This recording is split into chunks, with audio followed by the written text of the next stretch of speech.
श्री राधे राधे जी सभी को। ये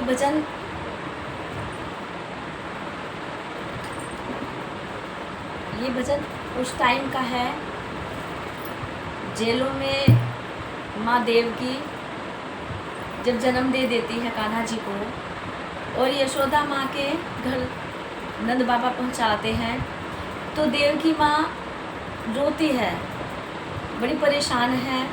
तो देखिए क्या भाव भजन के माध्यम से आप सुनिए।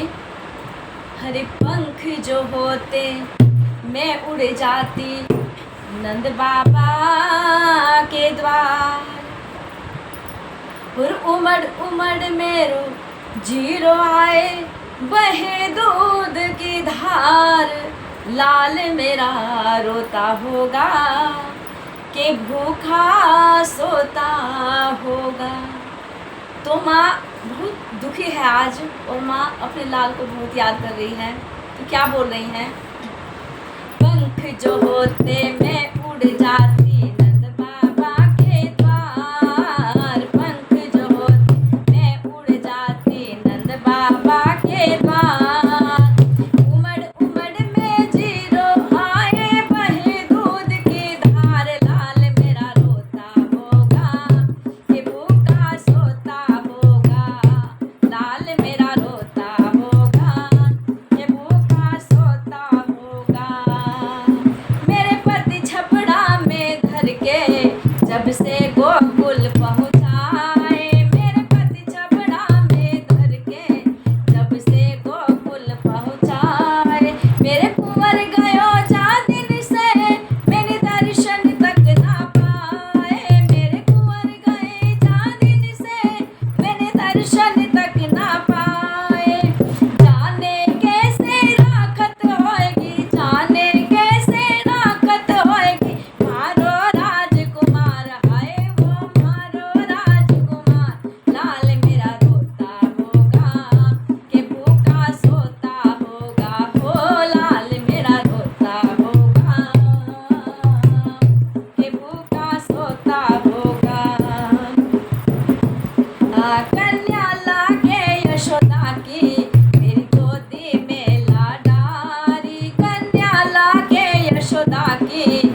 बांके बिहारी लाल की जय।